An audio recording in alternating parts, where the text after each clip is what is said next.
mga ginintoang aral at kaisipan ng Noli Me Tangere.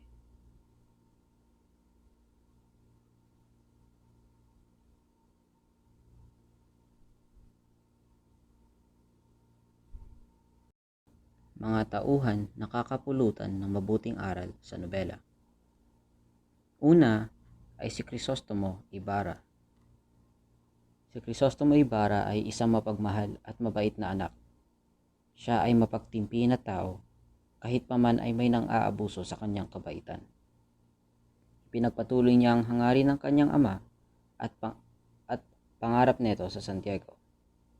Isa na dito ang pagpapatayo ng paaralan kasi gusto niyang makatulong sa mga kabataan upang magkaroon sila ng karunungan at balang araw ay makatulong sa sariling bayan. At siya ang nag-iisang anak ni Don Rafael Ibarra.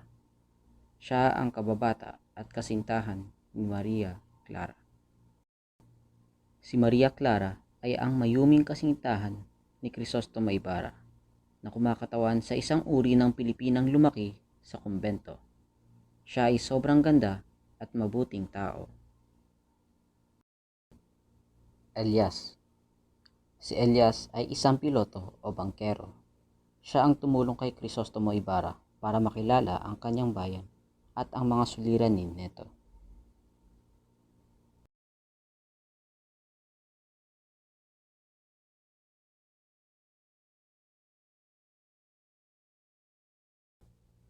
Don Rafael Ibarra. Siya ay ama ni Crisostomo Ibarra. Siya ay mabuting ama. Siya ay namatay sa bilangguan at siya ay labis na kinaiinggitan ni Padre Damaso dahilan sa yamang kanyang tinataglay at ito ang dahilan kung bakit siya pinaratangang erehe ng pamahalaan. Salome. Si Salome ay ang kasintahan o natatangi sa puso ni Elias. Siya ay simpleng dalaga na naninirahan sa isang kubo matatagpuan sa loob ng kagubatan. Sisa. Siya ang mapagmahal at masakripisyong ina ni Basilio at Crispin na may asawang pabaya at malupit. Tinitiis niya ang mga pang-aabuso ng kanyang asawa at para sa kanya ay isang Diyos ang asawa at anghel naman ang kanyang mga anak. Nakaranas siya ng mga kahihiyan dahil sa pagsasakripisyo sa kanyang mag-anak at kalungkutan sa buhay, kaya ito ang dahilan kung bakit siya naging baliw o nawala sa kanyang pag-iisip. Si Sisa ay sumasagisag sa pagdudurusa ng inang bayan.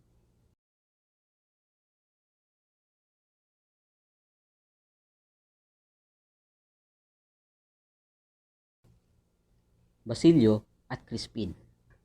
Si Basilio ang nakakatandang anak ni Sisa at Pedro na isang sakristan at tagatugtog ng kampana sa kumbento. Sinasagisag niya ang mga walang malay at inosente sa lipunan. At si Crispin naman ang bunsong anak na kapatid ni Basilio na isa ring sakristan at kasama ring tumutugtog ng kampana sa simbahan ng San Diego. Nagtatrabaho sila sa kumbento upang makatulong sa kanilang ina sa mga gastos sa pang-araw-araw. Pilosopong Tasio. Siya ay isang iskolar na nagsisilbing tagapayo ng marurunong na mamayan sa San Diego. Taglay niya ang katangian ni Rizal na mapuna sa mga pangyayari sa paligid.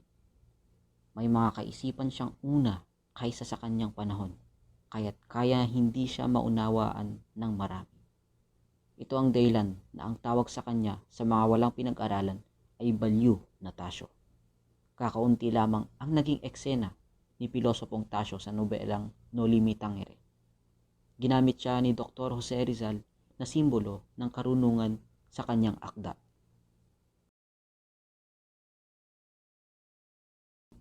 Tia Isabel.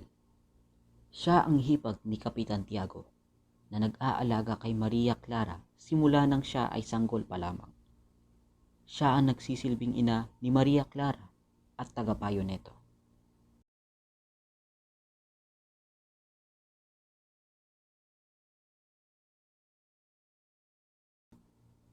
Doña Pia Alba de los Santos. Siya ang ina ni Maria Clara na nasa loob ng 6 na taon ng kanilang pagsasama ng kanyang kabiyak na si Kapitan Tiago ay hindi nagkaanak. Ginawa nila ang lahat upang magkaroon sila ng anak sa tulong ni Padre Damaso. Siya ay namatay matapos maisilang si Maria Clara. Kapitana Maria, isang ina na may bukod tanging hangarin para sa mga anak, at siya ang tanging babaeng makabayang pumapanig sa pagtatanggol ni Ibarra sa alaala ng ama.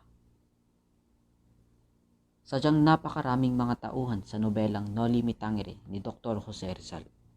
Ang bawat karakter sa kwento ay may mga sinisimbolo sa lipunang ginagalawan ng ating pambansang bayani.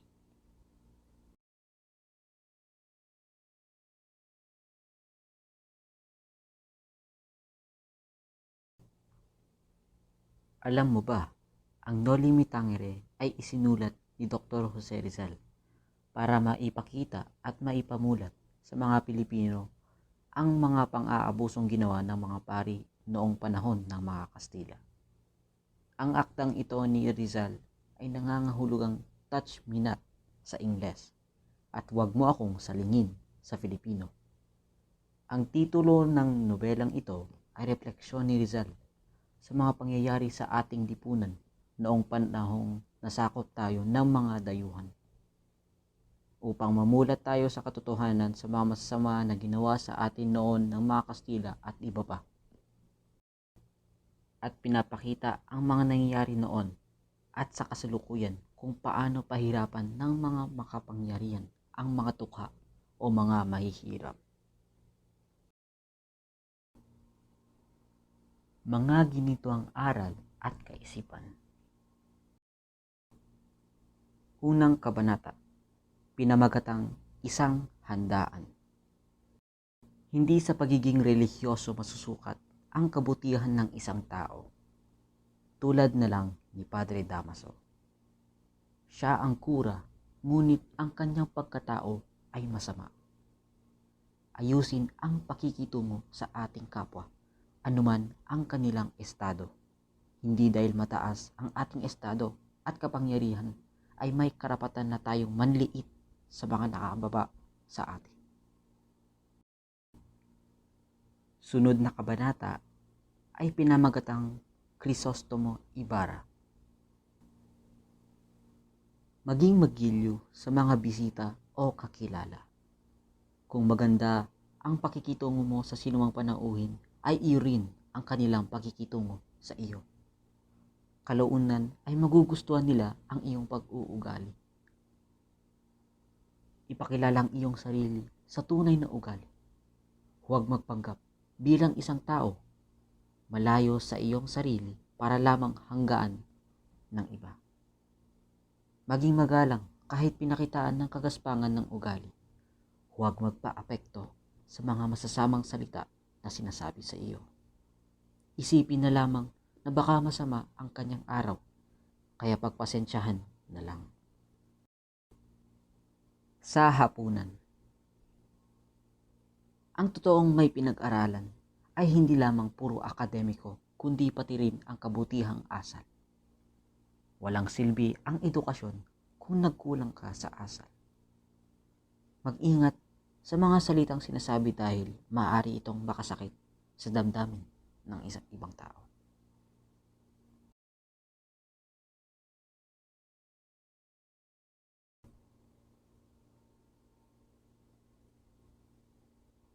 Erehe at suporsibo.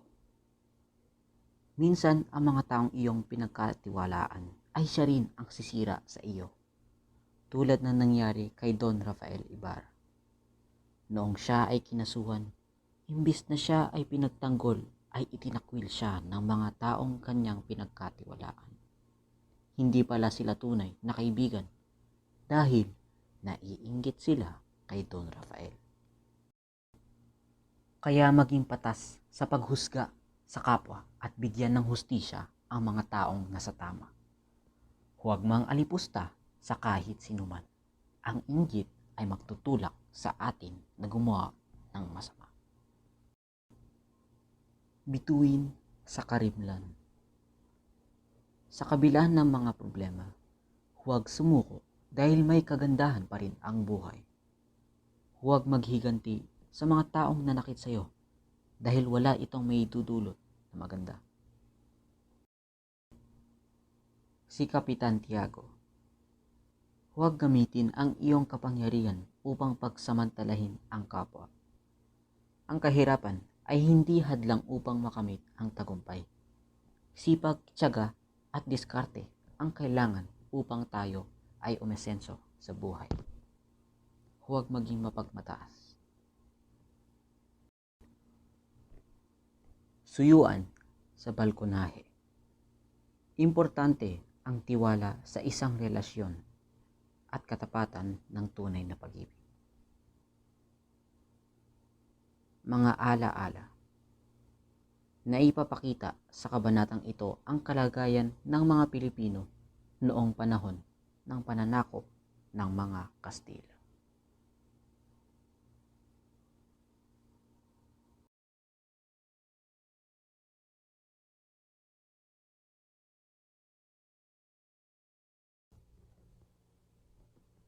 Iba't ibang pangyayari. Naipakita sa kabanatang ito ang takot ng mga prayle sa mga mayroong malayang isipan. Ang paglalahad ng mga suliranin sa bayan na binabalikat ng mga prayle hindi upang magkaroon ng reformasyon sa kapakanan ng mga Pilipino kundi para sa kanilang pansariling interes. Ang San Diego. Naipakita sa kabanatang ito na kung tayo ay magsisikap at magpupursigi ay tiyak na aasenso tayo sa buhay. Tulad ng ginawa ni Don Saturnino sa pagyaman niya ng lupain hanggang sa naunlad ang agrikultura nito. Ang mga makapangyarihan. Sa kabanatang ito, nailalarawan na ang kapangyarihan ay hindi nasusukat sa dami ng salapi, kayamanan o taas ng rangko, kundi ito ay nasa pagiging leader ng isang lipunan. Todos los Santos. Sa kabanatang ito, nailalarawan ang kaugaliang pinagyayaman ng mga Pilipino. Ito ay ang paggalang ng mga kamag-anak na yumao. Mapupuna rin sa kabanatang ito mababang pagtingin ng mga Pilipino sa mga insik. Mas gugustuhin nilang maihulog na lamang sa lawa ang mga bangkay kaysa mapasama sa libingan ng mga insik. Hudyat ng unos. Sa kabanatang ito, nilalarawan na ang kawalan ng respeto sa mga yumao ay maghuhudyat ng poot at galit sa mga nangungulila. Kaya mahalaga magbigay galang sa mga taong buhay man o patay na.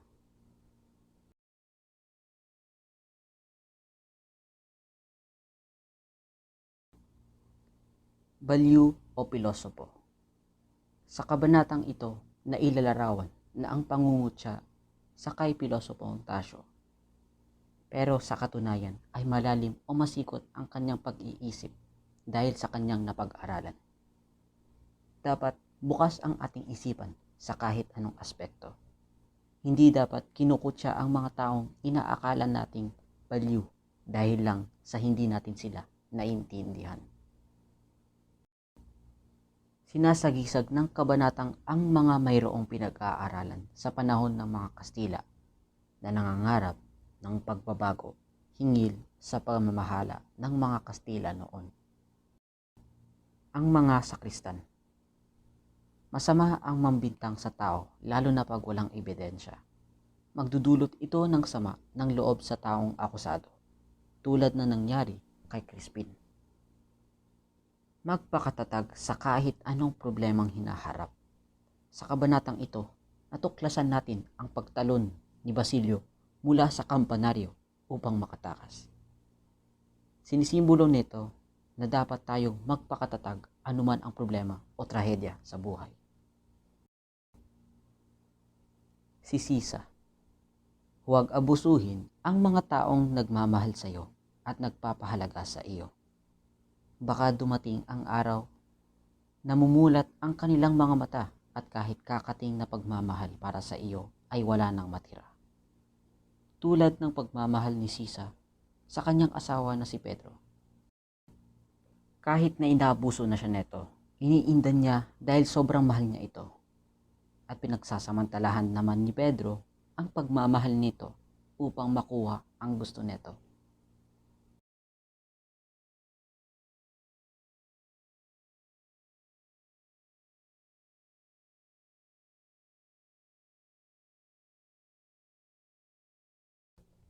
Maipapakita rin sa kabanatang ito ang pagmamahal ni Sisa bilang ina sa kanyang mga anak na sina Basilio at Crispin. Naghanda siya ng masasarap na pagkain upang ipakain sa kanyang paparating na mga anak. Ipinapakita sa kabanatang ito ang wagas na pagmamahal ng isang ina para sa kanyang anak na hindi nakasalalay sa katangian ng bata. Si Basilio, ang ating mga pangarap ang magsisilbing tulay upang magpatuloy sa buhay. Sa kabanatang ito, sa murang isip ni Basilio, nangarap siya na ang bubuhay sa kanyang ina at kapatid na si Crispin sa pamamagitan ng pagtatrabaho kay Crisostomo Ibarra. Ito ang naging kanyang layunin para magpatuloy sa buhay kasama ang kanyang pamilya. Nagdurusang kaluluwa. Huwag manghusga sa kapwa dahil lang may koneksyon sila sa isang masamang tao. Tulad na nangyari sa magkapatid na sina Basilio at Crispin. Hindi porket masama ang kanilang ama ay susunod sila sa yapak neto. Dahil dito, walang naniwala sa kanila nang itinanggi nilang hindi sila ang nagnakaw. Kaya dapat, hindi natin husgahan ang isang tao base lamang sa kanilang kamag-anak. Ang kaligtasan ng isang kaluluwa kailanman ay walang katapat na halaga. Hindi ito nabibili kundi nakabase sa kabutihan ng ating loob. Karanasan ng isang guro. Huwag manibugho sa kadiliman ng buhay. Sa bawat araw na tayo ay nabubuhay, mayroong pag-asa na dadating. Sa pagtuturo sa mga bata ng kagandahang asal at pagdidisiplina, hindi solusyon ang anumang pananakit sa kanila o anumang marahas na kaparusahan. Kailangang maging mahinahon at ipaintindi sa maayos na pamamaraan ang mga kamalian ng kanilang nagawa. Mainam na palawakin ang sakop ng pag-aaral at hindi lamang ukol sa relihiyon. Ito ay dagdag kaalaman para sa mga estudyante. Mainam rin na gamitin ng lokal na lengguwahe upang mas lubos na mauunawaan ang kanilang mga pinag-aaralan. Pulong ng bayan. Ang palagiang pagpupulong ng isang samahan ay napakahalaga. Ito ay upang mas mauunawaan ng bawat miyembro ang isa't isa na hahantong sa pagkakaisa. Kapag walang pagkakaisa sa isang samahan, ay magulo at walang pagtutulungan ang mangyayari. Matuto tayong ipaglaban ang ating mga kagustuhan, lalo na at iyon talaga ang mas makakabuti sa bayan. Huwag laging matakot sa mga namumuno at nakakataas sa pamahalaan. Hindi mahalaga kung gaano kagarbo ang gaganaping kapistahan sa isang bayan. Ang mahalaga ay masaya ang lahat at ang perang ginastos ay nagamit sa mas higit na nakakabuti. Kwento ng isang ina. Ang pagmamahal ng isang ina ay walang katumbas. Sa kabanatang ito, nailalarawan kung gaano kamahal ni Sisa ang kanyang mga anak. Nang hinuli siya ng Guardia Civil, nakaranas siya ng matinding kahihiyan habang sila ay naglalakad papuntang kulungan. Pagkatapos siyang palayain ay umuwi siya sa kanila dahil sa labis na kalungkutan, nawala sa isip si Sisa at naging baliw.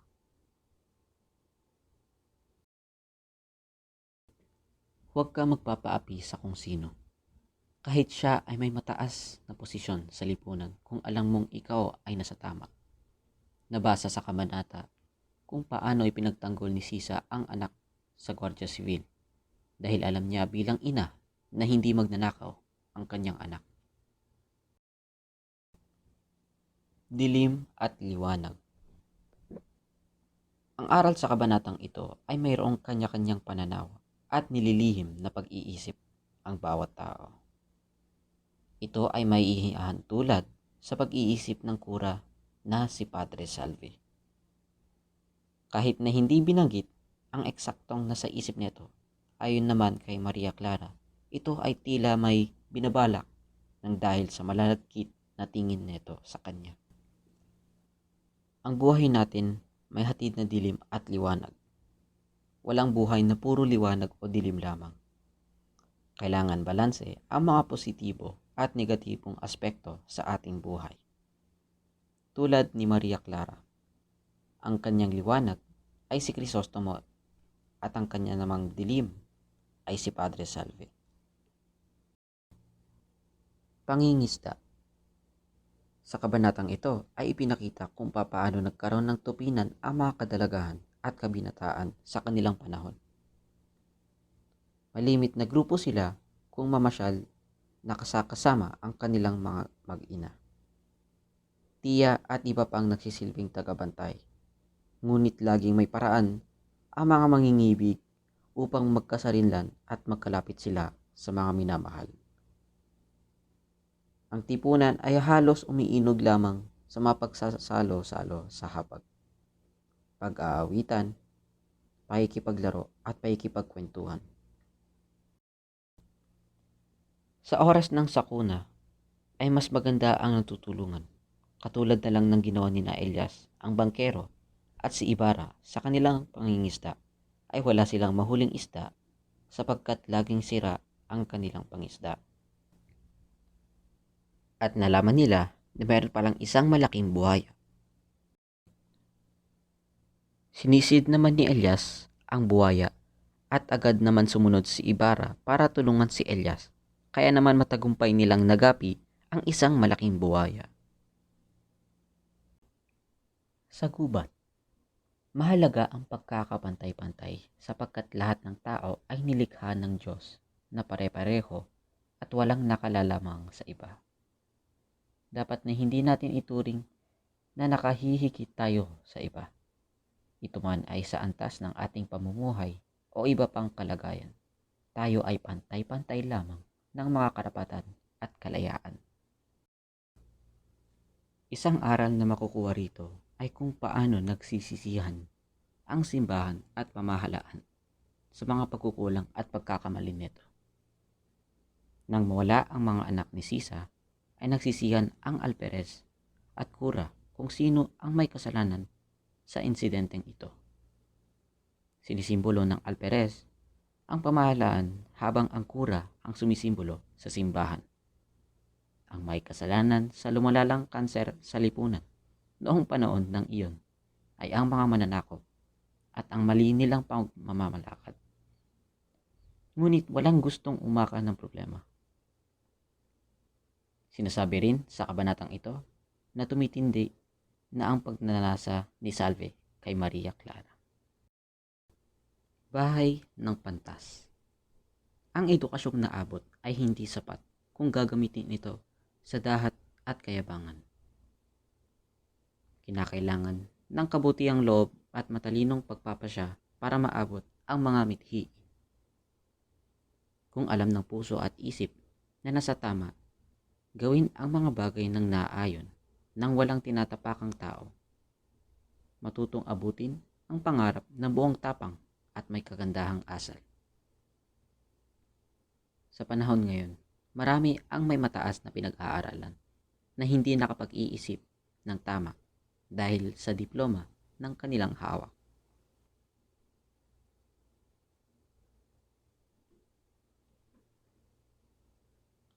Ang ilan ay lumilikha ng gulo sa kanilang mga pinagtatrabahuan. Sa ganitong sitwasyon, marapat gawin ang bagay ni Pilosopong Tasyo. Sumabay sa batas ng kasalukuyang umiiral at gamitin ito upang isakatuparan ang mga naisin o adhikain ng puso kung ito ay nasa tama at ikabubuti ng nakararami. Ang paggawa ng desisyon ay kinakailangan ng matalinong pag-iisip, payo at paninindigan. Matutong tumayo sa ginawang desisyon kung ito ay nasa tama at matutong yumuko kung ang paninindigan ay hindi angkop sa sitwasyon o mali. Bisperas ng kapistahan. Ang aral na makukuha natin ay ang pagpapahalaga sa ating kultura at tradisyon. Makikita ring aral dito ay ang pagiging mabuti ng mga Pilipino sa kanilang mga bisita. Kaya kinakailangan na ang bawat isa sa atin ay matutong rumespeto at marunong tumanggap ng bisita. Kinagabihan. Ang aral na makikita natin sa kabanatang ito ay huwag kang pipili ng taong iyong tutulungan. Huwag mong tingnan ang katayuan nila. Tulungan mo sila dahil sila ay nangangailangan. Hindi iyong tinutulungan mo sila ng may kapalit. Mga sulat. At ang aral na makukuha natin sa kabanatang ito ay ang pagpapahalaga sa mga okasyon. Ipinapakita dito kung paano ang paghahanda sa pagdiriwang ng pista.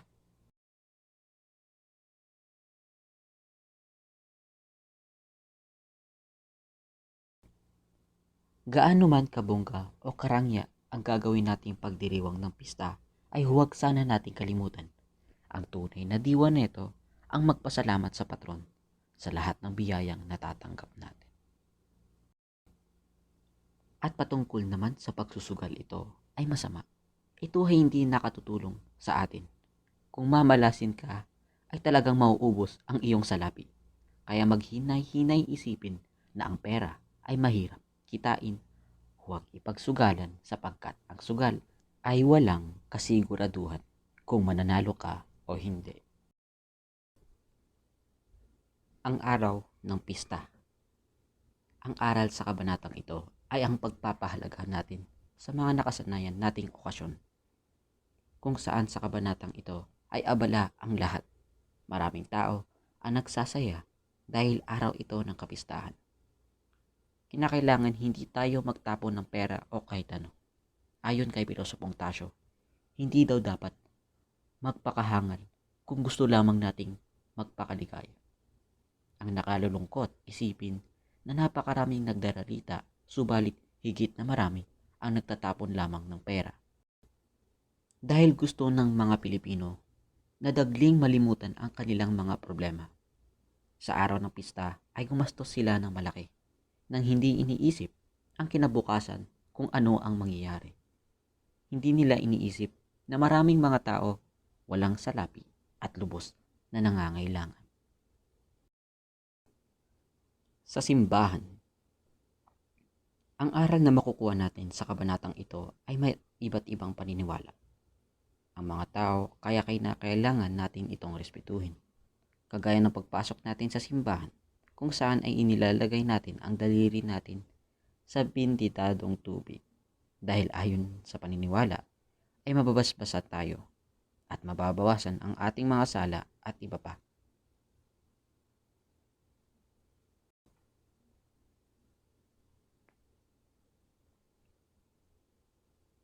Ang isa pang aral na makukuha dito ay hindi mahalaga kung gaano kagara ang suot mo sa pagdalo sa misa.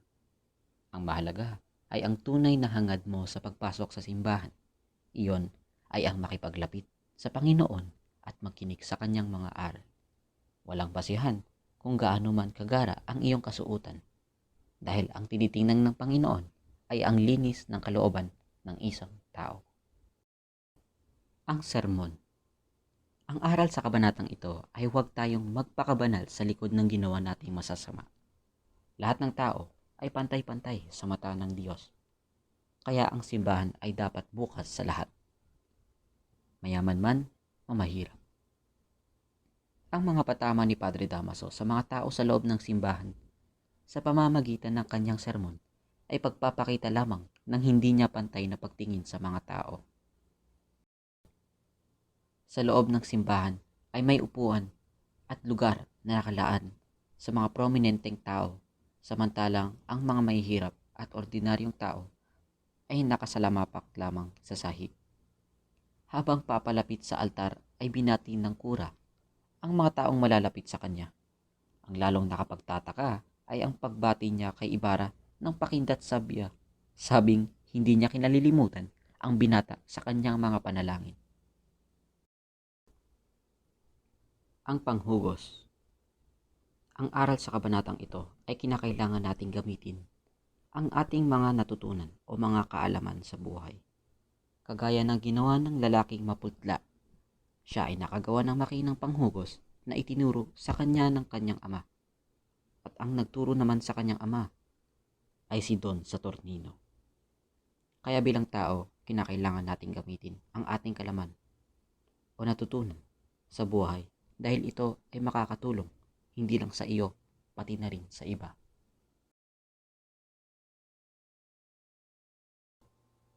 Malayang isipan. Ang aral na makukuha natin ay ang pagtulong sa iba sa pamamagitan ng pagbigay ng mga babala para sa ikabubuti ng iba.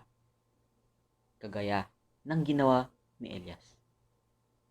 Sinabihan niya si Ibarra na mag-ingat dahil nasa paligid lang ang mga kaaway. Diyos lamang ang tanging humahatol sa bawat isa sa atin.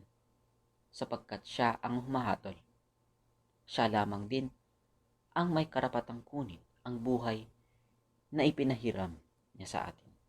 Hindi totoong may milagro para kay Elias at hindi milagro na nakaligtas si Ibarra sa kapahamakan.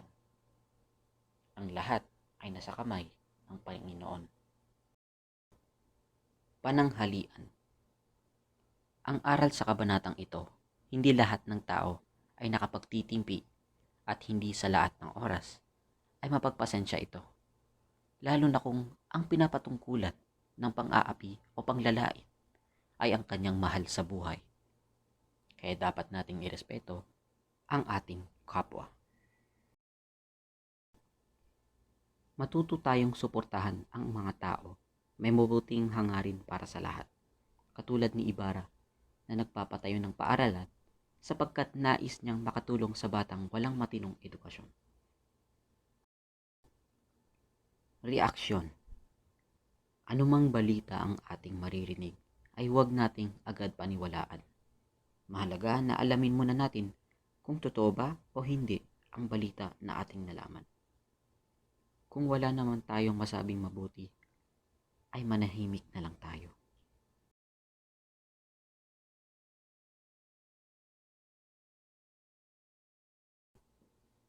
Unang mga epekto. Ang aral sa kabanatang ika-36 ng Nolimitangere ay huwag kang manghimasok o basta makialam sa kagustuhan o desisyon ng isang tao, lalo na kung ang iyong pinanghihimasukan ay personal na buhay. Ang bawat tao ay may karapatan na pumili lalo na ng kanilang makakasama sa buhay. Kaya bilang magulang, respetuhin natin ang desisyon ng ating mga anak. Ang Kapitan General. Kung alam natin na nahihirapan ng isang tao ay matuto tayong tumulong. Kagaya ng paghanga ni Kapitan General sa katalinuhan at pagmamalasakit ni Ibarra. Kaya inutusan ng Kapitan General ang Kapitan Probinsya na tulungan si Ibarra sa mga proyekto neto. Ang prosesyon. Sa kabanatang ito, inilalarawan at ipinakikita ang kaugalian nating mga Pilipino hinggil sa prosesyon. Ang aral na mapupulot mula rito ay ang pagpapahalaga at pagpapanatili sa mga ganitong kaugalian. Ang aral na makukuha dito ay pagiging marahas o pagmamalupit sa kapwa ay hindi dapat gawin ng mga namumuno sa pamahalaan at pati na rin ang pari dahil labag ito sa batas. Munting kaalaman. Ang prosesyon ng patron ay isa sa mga elemento ng pistang Pilipino. Karamihan, ginagawa ito sa araw mismo ng pista, pero may iba namang lugar ay mismong sa araw ng bisperas ng kapistahan.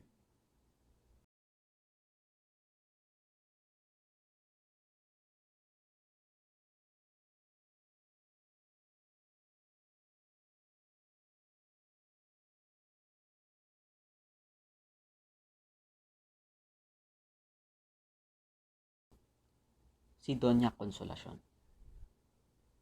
Ang aral sa kabanatang ito ay ang pagtalikod sa tunay mong pinagmulan at pagyakap sa ibang lahi ay pagiging taksil sa bayan. Kaya bilang tao, ipagmalaki mo ang iyong lahi kung saan ka man nanggaling na lahi, huwag itong itakwil.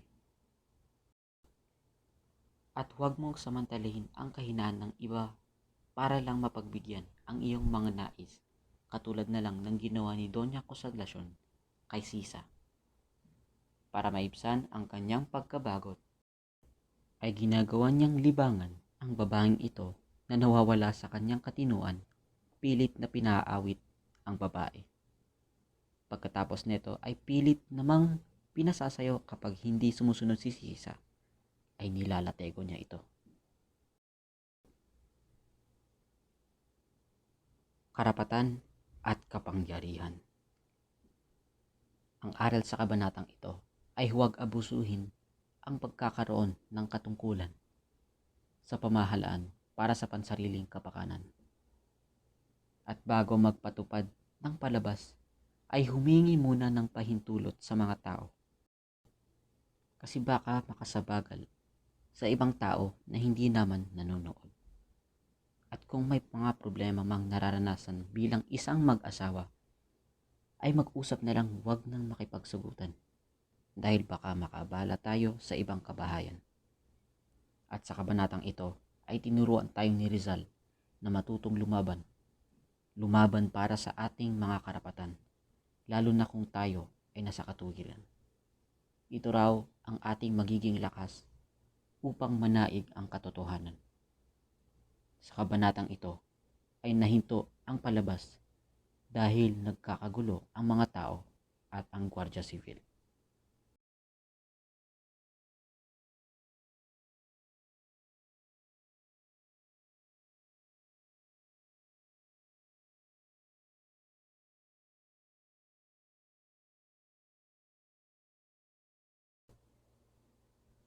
Alam mo ba ang pagpapatayo ng paaralan ni Crisostomo Ibarra sa kwentong Noli Me Tangere ay instrumento ni Rizal upang makatulong sa mga bata na makapagtapos ng pag-aaral, upang balang araw ay makakatulong ang bawat kabataan na mapaunlad ang ating bayan.